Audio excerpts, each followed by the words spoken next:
Devon, England, mid-August, 1978.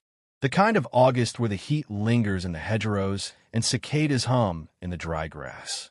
In the village of Aylesbury, fields, narrow lanes, the stretch of Whithen Lane cutting through farmland. Life moves slowly. People deliver milk, sheep graze, children walk home from school. Nothing dramatic is expected. But on the afternoon of August 19th, a seemingly ordinary errand would become the moment of one of Britain's most haunting mysteries. That afternoon, 13-year-old Genette Tate climbed on her bicycle and set off to deliver newspapers. She never came home. This is her story, but also yours, because in the next several minutes, I want to pose a question that will linger with you. If you were standing in her shoes, riding that lane, how would you react in the face of silence that swallows even your own name? Stay with me. Genette was born on May 5, 1965, in Taunton, Somerset. She was the only child of John Tate and Sheila Cook. After her parents separated, she lived with her father, his partner Violet, and stepsister Tanya in Barton Farm Cottage, Aylesbury. By all accounts, Genette was bright, quiet, and somewhat introspective. She loved animals, poetry, mathematics. She was shy, but there was a spark in how she observed the world around her. On that Saturday morning, life was unremarkable. Her stepsister Tanya was preparing to go away on holiday, and John went out doing errands. At 12:20 p.m., he drove Tanya and her boyfriend to Exeter so she could catch a coach. Genette stayed behind. No one expected that by early evening, her absence would become a storm. Genette volunteered to take the Saturday paper around that week, filling in for the regular paper boy. She collected the bundle from a news van parked outside the White Horse Inn, near the A3052, then set off down Whithen Lane toward her route. By 3:15 p.m., she had delivered 14 newspapers. At that moment, she encountered two friends, Margaret Heavey and Tracy Pratt, and the three girls paused. They walked together briefly, Genette pushing her bicycle uphill. At the crest, she mounted her bike again and began riding ahead. They remained within sight for about 50 meters, then she disappeared from their view. Imagine that moment. Walking in warm afternoon quiet, voices low, the wind in the hedges, and then seeing your friend ride ahead and vanish. What would you think? Would you shout, run, turn back, or hope she just went around a bend? Between 5 and 10 minutes later, Margaret and Tracy, walking behind, turned a curve and found Genette's bicycle lying in the middle of the lane. The papers she had yet to deliver were strewn across the tarmac, fluttering in a breeze. They called her name, peered over hedgerows into fields, searched every patch of grass, but no answer came. No sound, no movement, no warning. Later, her father, John Tate, returning from a shopping outing, was met by the girls, who asked if Genette was home. He replied no, and together with Violet and neighbors, they retraced her route, climbing hedges, calling her name. It would be hours before they would involve the police. At approximately 5 p.m., John formally reported Genette missing to Devon and Cornwall police. Within hours, the village of Aylesbury was swarming with search teams. Uniformed officers, detectives, volunteers combed hedgerows, ponds were dredged, and divers entered waterways. The possibility of a hit and run was quickly dismissed. No skid marks, no damage to the bicycle. The idea that she ran away was rejected. She had money in her purse and left behind personal items. From day one, investigators leaned toward abduction, but with no body, no witness to an actual abduction, no confession. The case became one of speculation, inference, and unanswered questions. Over the course of those early days, one of the most compelling leads came from Matilda Rogers and her daughter Gail, holidaying in the area. They told police they'd seen 3 girls near the bridge on Whithen Lane, and shortly after, they saw a maroon-colored car approaching them. They described a man behind the wheel, driving the car in the direction of Genette's path. It became a pivotal lead, one that would dominate the investigation for decades. But does it truly hold up under scrutiny? Was it coincidence? Mistaken identity? Or the ticket to solving this mystery? Investigators later turned their gaze to Robert Black, a convicted abductor and murderer whose delivery van routes passed through the Southwest in the late 1970s. In fact, at the time of Genette's disappearance, Black was known to have driven poster delivery routes. In 2007 and again in later years, the police submitted files to the Crown Prosecution Service hoping to press charges in relation to Genette's case. But each time, the CPS deemed evidence insufficient. Black died in prison in 2016, reportedly just weeks before police were expected to formally request a fresh CPS review. Some see him as the likely culprit. Others view him as a red herring. Which side feels closer to the truth? That's what we'll explore as we go deeper. By the time the evening closed in, a village was besieged by questions. A young girl was missing. A metal bicycle lay abandoned. A route known, but no path for discovery. Decades later, the files on Genette's case fill more than 20,000 index cards at Devon and Cornwall police. And yet, no body, no definitive proof, no court ruling. As we move forward through this story, I'll walk you through every witness, every document, every new clue. I'll ask, what should we believe? What might have gone wrong? And, crucially, what still might be hidden? So I invite you now, keep asking, keep listening.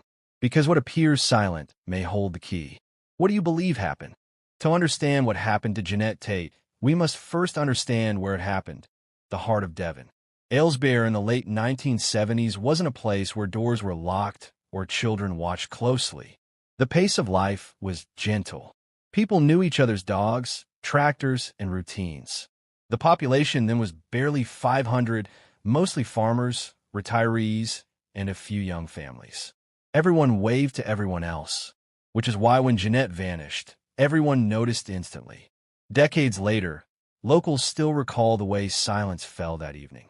The way hedgerows seemed to close in, as if the landscape itself was holding its breath. Genette wasn't a name that was ever meant to be famous.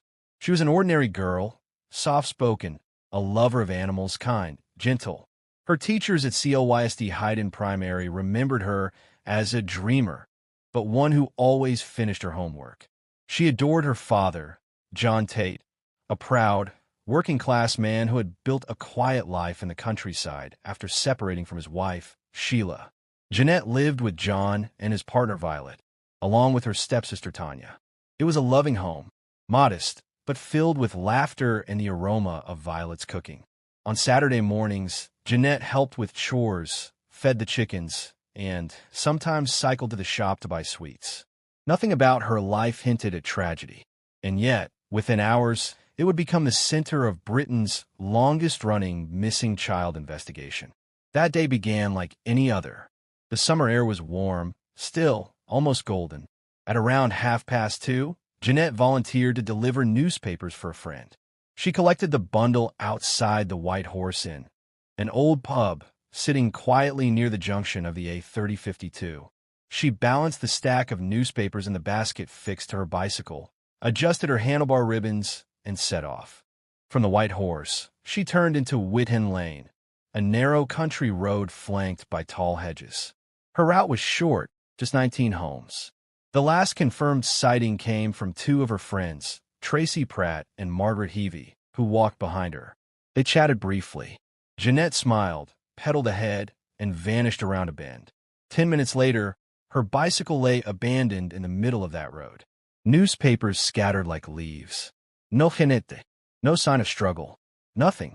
Tracy and Margaret called her name. They searched the hedges, the fields. Nothing. Think about that moment. Two young girls standing in absolute stillness, realizing something is wrong. What would you do? Would you run for help? Stay put. They did what any child would. They ran to find Genette's father. Within minutes, John Tate was out searching.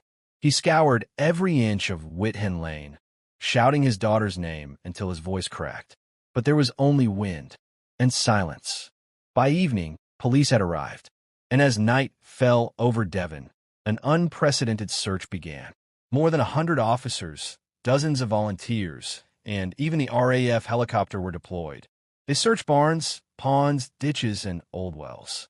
Divers combed nearby streams. For 3 days, Aylesbury became the center of a frantic manhunt. But no trace of Genette was ever found. Her bicycle was dusted for prints. Nothing. No tire marks suggested a struggle. No footprints indicated a chase. It was as though the earth had simply opened and swallowed her whole. Police quickly narrowed the timeline. Between 3:25 p.m. and 3:35 p.m., Genette Tate vanished. 10 minutes. In that short window, someone must have acted. But how? Could a vehicle have stopped, pulled her in, and driven off without anyone noticing? Locals reported a maroon car seen in the lane that afternoon, possibly a Ford Cortina or Vauxhall Viva. Inside, a man aged between 30 and 40 with dark hair. Was he the abductor? Or just a passerby who didn't realize the importance of what he saw? Police issued appeals, sketches, and interviews across the country, but no one came forward with solid answers. For the Tate family, time stopped that day. John Tate refused to believe his daughter was dead. He searched daily for months. Every sound of a car outside made him glance toward the window, hoping it might be her. Her mother, Sheila, who lived separately, drove to Devon and stayed with police. She later told reporters, "It's worse than death. With death, you have an end. Here, you have nothing." The story gripped the nation. Newspapers ran her photograph for weeks. But as attention faded, so did hope. Britain in the late 70s was a different world. No mobile phones, no CCTV, no digital trail. Missing children relied on witnesses and memory. The public followed the story with growing unease. How could a 13-year-old vanish in broad daylight in rural England? Letters poured in from across the UK. Psychics offered help. One even claimed Genette was alive and held near Dartmoor. Police followed every lead. None led anywhere. By September, the case hit a wall. Without witnesses, no DNA, and no body, police had only theories. They looked at local workers, delivery drivers, anyone who had reason to be in the area. Then, whispers began about a man named Robert Black, a Scottish delivery driver with a chilling history, one that would only come to light years later. But in 1978, he was just another man behind a steering wheel. Could it be that he passed through Devon that day, unnoticed, unseen, taking with him a child whose story still echoes through time? Over 4 decades later, that stretch of road remains almost unchanged. Locals still pause there. Some leave flowers. No matter how much time passes, the question remains the same. What happened to Genette Tate? And in those missing 10 minutes, who was watching her? By the 3rd day of the search, Aylesbury no longer felt like home. It felt like a crime scene. The sound of police dogs filled the air. Reporters crowded lanes, once known only to farmers. Strangers in suits with notebooks asked villagers where they were at exactly 3:30 p.m. A mother told police she hadn't slept since Saturday. A farmer said he hadn't seen anything strange except the silence. For a place where nothing ever happened, everything suddenly felt uncertain. Police feared the worst, abduction. But by whom? And how had they managed to leave no trace? Investigators began piecing together the last moments. Tracy Pratt and Margaret Heavey described the maroon-colored car. Some claimed they saw it moments before the bike was found. A man inside, middle-aged, dark hair, average build. The car was seen turning off Whithen Lane towards Sidmouth Road, but no one noted its plate number. One farmer thought he saw a man matching the description parked near a field earlier that day. Another villager mentioned a strange smell of petrol hanging in the air, but none of it formed a full picture. The puzzle had too many missing pieces. 10 minutes. That's all it took. In those 10 minutes, Genette either encountered someone she trusted or someone who never gave her a choice. Investigators considered 3 possibilities. Keycap 1, a passing vehicle abducted her. Keycap 2, she willingly approached someone she knew. Keycap 3, she had an accident and was hidden afterward. But the lack of evidence made all 3 theories collapse into the same truth. She was gone, and no one saw it happen. How does a child vanish in daylight, on a lane with witnesses within shouting distance? John Tate refused to give up. He drove every lane in Devon, asking strangers if they'd seen a girl on a bicycle. He put up posters, appeared on television, pleaded for answers. If you've taken her, "Please let her go," he said in one broadcast, voice trembling. Days turned to weeks, weeks to months, and by winter, even as snow covered the hedgerows, John was still searching. By early 1979, the trail had gone cold. The search radius extended across Devon and into Somerset, but nothing new surfaced. One detective later said, "It was like chasing a ghost." The public interest began to fade. The news cycle moved on. But for the Tate family, and for Devon police, the case never closed. It lingered, quietly waiting for something to surface. In 1990, more than a decade after Genette's disappearance, detectives in Scotland made an arrest, a man named Robert Black, a delivery driver from Falkirk. Black had been caught attempting to abduct a young girl in the Scottish borders. When investigators delved into his past, they found a chilling pattern: long-haul routes across the UK, and several missing children along those same paths. Black was later convicted of multiple child murders, including Susan Maxwell, 11, Caroline Hogg, 5, and Sarah Harper, 10. When Devon police saw his delivery maps, their hearts stopped. In August 1978, Robert Black had been delivering posters across the southwest, including Exeter, less than 12 miles from Aylesbury. In 1992, the Genette Tate case was officially reopened. Detectives flew to Northern Ireland, where Black was imprisoned, to question him. They showed him photos, maps, and evidence from 1978. He denied everything, but investigators knew his timeline matched the day Genette vanished. His delivery routes placed him nearby, and his pattern of attacks mirrored what might have happened on Whitton Lane. Still, there was no physical proof, no DNA, no witnesses who could identify his vehicle. Without a confession, they couldn't charge him. 47 years have passed since Genette Tate disappeared. The lane in Aylesbury looks the same: narrow, calm, and unassuming. Birdsong fills the air, the kind of peace that hides the weight of memory. For the people who lived through that August afternoon, time hasn't erased what happened here. It lingers like a shadow that never fully lifts. For John Tate, every day since 1978 has been marked by a single question: where's my daughter? He spent years traveling across the country following every lead, every rumor, every whisper that might bring Genette home. He never stopped searching, even when others had given up. In an interview, he once said, "I just want to know what happened. I don't need punishment. I need peace." Imagine living that long without an answer. Could you? John Tate became more than a grieving father. He became a voice for missing children, an advocate for families left behind.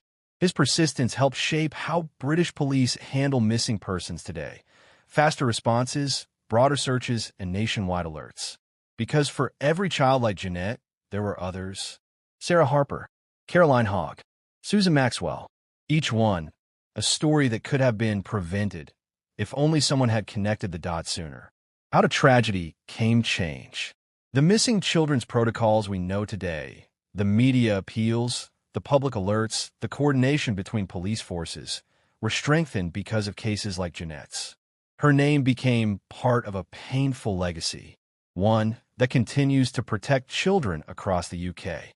Time has moved on. The lanes are still quiet, the fields still green. But somewhere among these hedgerows lies the story of a young girl whose absence taught an entire nation about loss, hope, and endurance.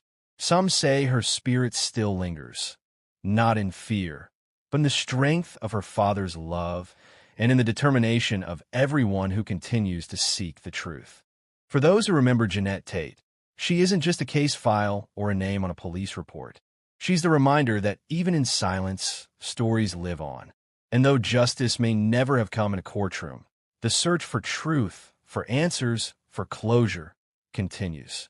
So tonight, as we remember Genette, ask yourself, what would you do if someone you loved vanished without a trace? How long would you keep searching? And would you ever truly stop? Some mysteries fade with time, but Genette's story endures. A voice carried by the wind across Devon's fields, whispering the same question the world still can't answer. Where's Genette Tate? It's been over 40 years since that Saturday afternoon in 1978. Yet, in Devon, time has done little to erase the memory of Genette Tate. Her name still lingers like a whisper through the narrow lanes and open fields where she was last seen. Children who once searched for her are now grown adults. Her parents, once filled with restless energy and hope, grew older waiting for answers that never came. And through it all, one haunting question remained. How could someone vanish so completely, leaving behind only a bicycle and a storm of broken hearts? In the early 1990s, a name began to surface, a man whose crimes against young girls spanned across Britain and Europe. His name was Robert Black, a delivery driver who had preyed upon children during his routes across the UK. He was methodical, patient, and terrifyingly ordinary. He blended in, just another working man behind the wheel of a van. But police began noticing something chilling. Robert Black had been driving near Aylesbury around the time Genette disappeared. Could it be? Could the man responsible for the deaths of so many other children have taken Genette too? Detectives reopened the case. They went back to the crime scene, reconstructing the timeline minute by minute. They studied the distance between Genette's bicycle, the nearest homes, and the main road where Black's van could have passed. Every detail seemed to fit. Black was in the area.